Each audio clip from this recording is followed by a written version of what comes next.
kita dari kelompok 10 akan menjalin proyek dasar matematika dengan materi proposisi. Sebelumnya, perkenalkan saya Marilla Gita Putri Ramadhani dengan NIM akhir 06. Gimana? Saya Gading Ediraga dengan NIM akhir 070. Saya Wulan Hari Cahyani dengan NIM akhir 049. Saya Muhammad Irsadul Wafi dengan NIM akhir 039. Saya Taufik Rahman dengan NIM akhir 057. Ditonton ya guys, dadah! Dadah! Berikut beberapa materi yang kita gunakan dalam video ini. Berikut adalah soal yang kita jabarkan dalam video ini.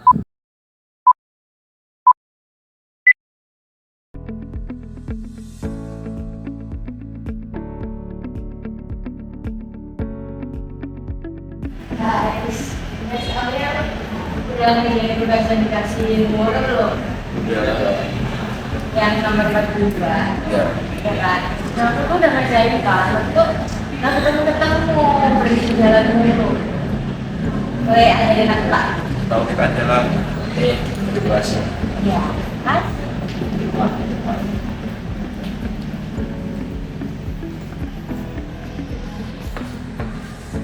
Nomor 42.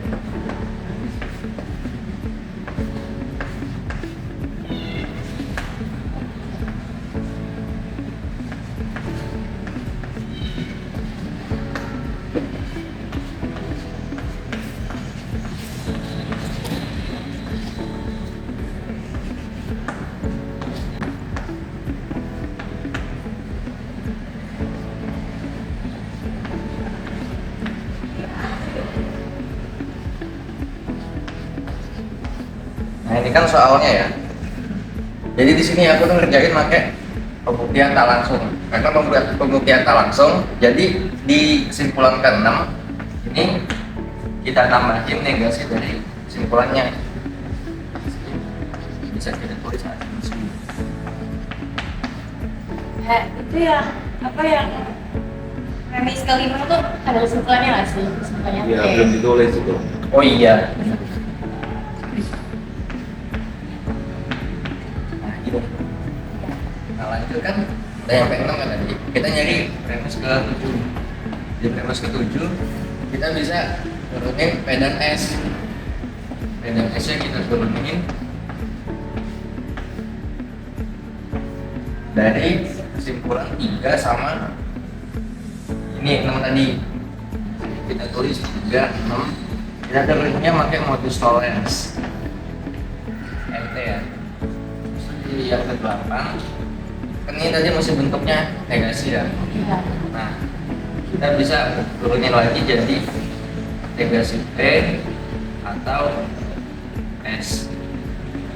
Di sini bisa kita tulis 7 aja. Nama hukumnya itu De Morgan.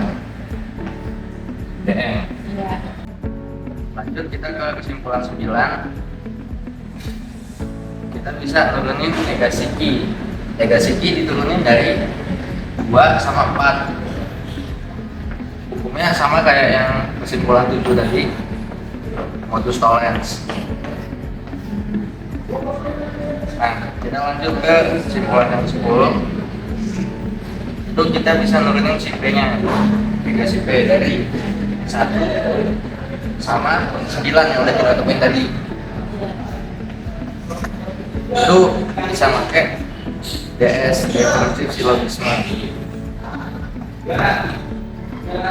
Sudah kita bisa oh ini kan tadi masih negasi kan Q-nya. Sekarang kita bisa nurunin Q-nya. Dari mana? Dari 1 sama 10.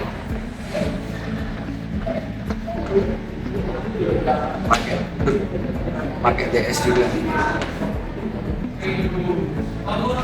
Dari ini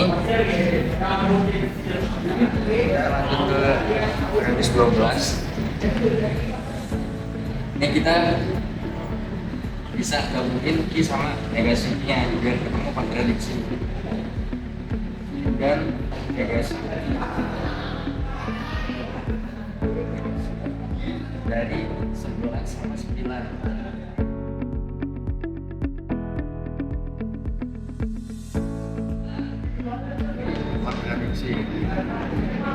kontradiksi Ya. Nah, untuk kesimpulan 13, ini kan karena tadi kesimpulan 12-nya itu kontradiksi. Iya. Kita bisa turunin si P-nya aja. Si P kan si Ki atau T. Kita bisa turuninnya sama kesimpulannya. Ki-nya ini dari premis 11. Itu namanya adisi. Satu ADD.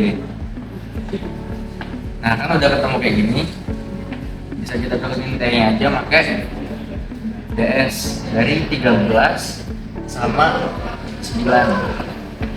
13, 9, DS.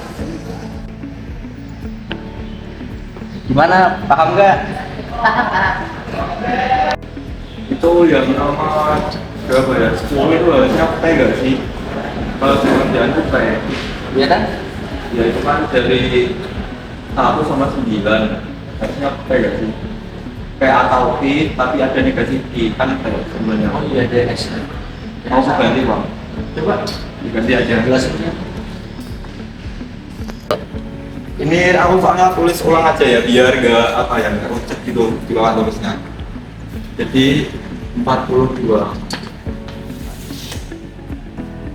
Mana yang pertama P atau I, yang kedua dimanfaatkan ke P dan S, maka air.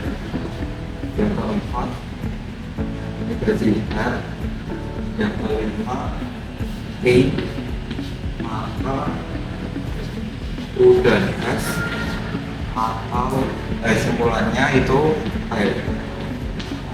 Nah, ini kan aku juga pakai cara B yang tidak langsung. Jadi itu karena juga sama. Yang keenam tuh kita buat asumsi dari ini kesimpulannya dibuat negasi. Itu syarat bukti tidak langsung yang pertama. Itu namanya asumsi. Nah, yang ketujuh ini kan ada negasi T, sama juga kayak yang ini. Ini ada negasi T. Yang ketiga ada P dan S maka T. Jadi itu ada hukum namanya itu modus tollens atau ditulisnya MT. Jika ada T maka Q, terus ada negasi Q, itu simpulannya itu negasi P. Jadi dari nomor 3 sama 6 nanti kita bisa ambil kesimpulan yaitu negasi P dan S. Didapatnya dari 3,6 atau dari premis 3 dan 6. Nama hukumnya MT, modus tollens. Nah, selanjutnya yang ke-8. Ini kan dan dinegasiin. Dan kalau dinegasiin itu nanti jadinya atau. Nah, nanti jadinya itu negasi P atau negasi S. Nah, penghukumnya itu De Morgan, ditulisnya itu DM. Yang ke-9 itu nanti kita dapat negasi I. Nah, dapatnya itu dari mana? Dapatnya itu dari 2,4. 2,4. Nama hukumnya sama yaitu modus tollens. Modus tollens itu bilangnya kalau ada P maka Q terus ada negasi Q, simpulannya itu negasi P. Sama kayak yang ini ya. Modus tollens. Nah, yang 10. Nah, ini yang udah mulai beda. Kalau di sini kan maksud negasi P ya. Ini tadi salah ya. Karena yang benar tuh kalau 19, 1,9 P atau Q terus ada negasi Q, simpulannya itu harusnya P, bukan negasi P. Kesalahannya di situ. Nah, jadi kita lanjut yang ini. Ini kan ada negasi Q, ini ada Q, negasi Q. Jadi nanti kita bisa ambil kesimpulan O dan S. Dapatnya itu dari mana? Dapatnya dari 5, 9, MP. MP itu modus tollens. Nah, modus tollens itu bilang modus tollens itu kalau ada P maka Q, terus ada di sini P, simpulannya itu I. Jadi ini simpulannya O dan S. Selanjutnya yang ke-11, O dan S itu kita bisa turunin salah satu. Kalau dan itu bisa diambil salah satu. Bisa O, bisa S. Tapi di sini aku mau ambil S karena kita butuh S. S dari 10. Nama hukumnya itu kalau dari dan diturunin itu sin. Nah, ini kan ada S yang ke-12, ini ada S. Ini ada negasi P atau negasi S, tapi ada S. Jadi nanti simpulannya itu negasi P. Nah, nama hukumnya itu nanti dari 8 tambah 11, nama hukumnya itu DS. Nah, DS itu hukumnya itu bilang kalau ada P atau I tapi ada negasi I, maka simpulannya P.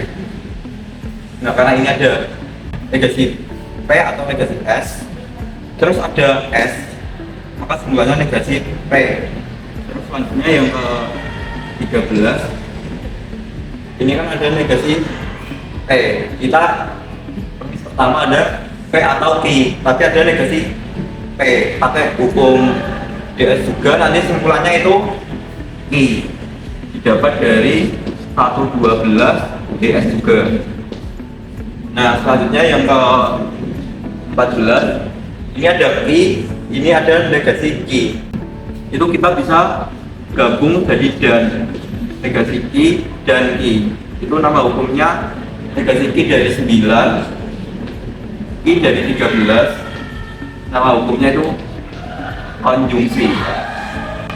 Selanjutnya yang ke 15, ini kelihatan kan? Nah, yang ke 15 itu ini kan negasi Q dan Q. Itu tuh nanti akan terjadi kontradiksi. Nah, dihukum tidak langsung kalau ada sudah ketemu kontradiksi, itu kita boleh ngambil salah satunya, terus langsung kita adisi dengan simpulannya T. Di sini aku mau ngambil Q. Jadi Q nanti kita adisi itu dikasih atau dengan simpulannya itu T atau T. Nah, dapatnya dari mana? Itu kan ada di nomor 13. Jadi nanti 13 adisi. Nah, dari sini, bentar.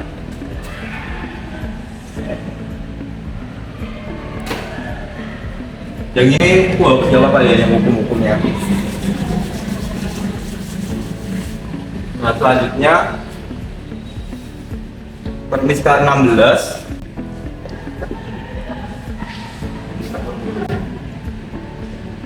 Ini kan ada I atau T.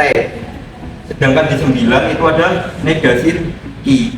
Sama pakai DS tadi, maka simpulannya itu T. Didapatnya dari 15,9. Nama hukumnya tadi DS. Nah, ini udah ketemu simpulannya T. Nah, ini kan tadi aku pakai bukti tidak langsung. Nah, bukti tidak langsung itu ada beberapa syarat. Salah satunya itu kita bikin asumsi dari simpulan dengan negasinya. Jadi ini sudah terpenuhi. Yang kedua itu kita mencari kontradiksinya. Nah, ini kontradiksi sudah ketemu di ke-14 ini, negasi Q dan Q. Itu kontradiksi. Nah, kalau sudah ketemu kontradiksi, itu kita boleh ngambil salah satu dari ini. Kita boleh ngambil negasi Q atau Q. Di sini aku ngambil Q. Nah, dari yang ini tuh kita ambil terus kita kenain adisi. Nah, kenain adisinya dengan siapa? Adisi itu aslinya dikenainnya bebas. Kayak adisi itu bilangnya kalau kita ada Q, maka itu simpulannya Q atau ini tuh bebas, boleh apa aja. Nah, karena kita simpulannya T, jadi nanti kita adisinya dengan T, Q atau T. Nah, Q itu kan dari permis yang ke-13, jadi nanti 13 adisi. Nah, kalau udah, ini kan kita dapat Q atau T, sedangkan di 9 ada negasi Q. Tinggal nanti kita pakai DS. DS apa tadi aku lupa? Nah, DS itu destruktif silogisme. Kalau ada Q atau T, terus ada negasi Q, maka simpulannya T. Jadi syarat pakai pembuktian tidak langsung itu harus ada asumsi yang pertama. Yang kedua itu kita mencari kontradiksi. Kalau udah ketemu kontradiksi, kita langsung pakai adisi sama apa? Lupa. DS apa? Destruktif silogisme. Jadi ini wajib ya, ada adisi sama destruktif silogisme kayak gitu. Ada cara yang lebih gampang nggak sih? Kayak gimana itu? Pakai pembuktian langsung. Boleh kasih tahu nggak? Kasih. Ini gue hapus dulu ya. Ya.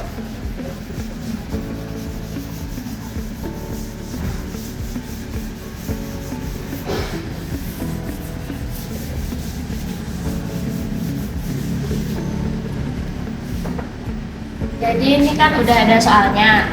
Langsung ke yang nomor 6. Nomor 6 itu negasi Q. Negasi Q itu didapat dari mana? Dari nomor 2 sama nomor 4. Jika Q maka R negasi R. Berarti kesimpulannya negasi Q. 2, 4 menggunakan modus knowledge. Yang nomor 7. Nomor 7 itu P. P didapat dari mana? Dari nomor 1, P atau Q sama nomor 6, negasi Q. Namanya itu destruktif silogisme. Terus yang nomor 8 itu U dan S. U dan S itu didapat dari mana? Dari 5 sama 6. Negasi Q maka U dan S negasi Q, berarti kesimpulannya U dan S. 5, 6 pakainya modus ponen. Yang nomor 9, aku lupa, aku ngerjain bareng sama Raja, aku boleh minta tolong Raja nggak? Ya, boleh. Karena di sini ada U dan S, kita ambil salah satu, kita ambil S. Simplifikasi.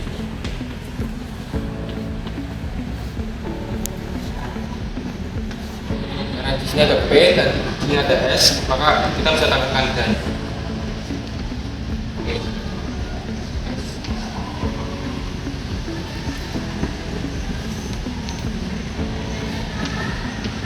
Konjungsi.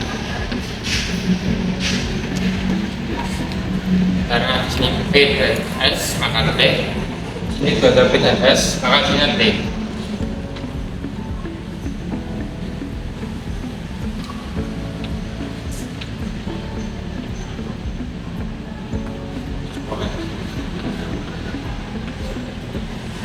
Tapi cara ini lebih gampang kan?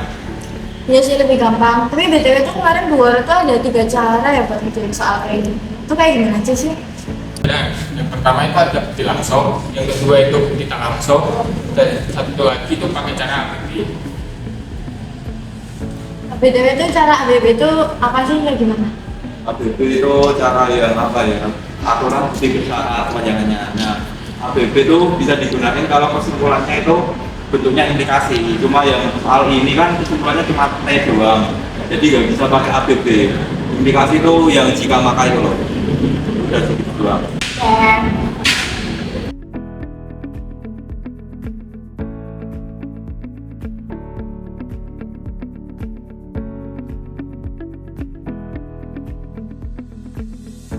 Sekian video dari kami, bisa dilihat ya latihan soal. Dadah.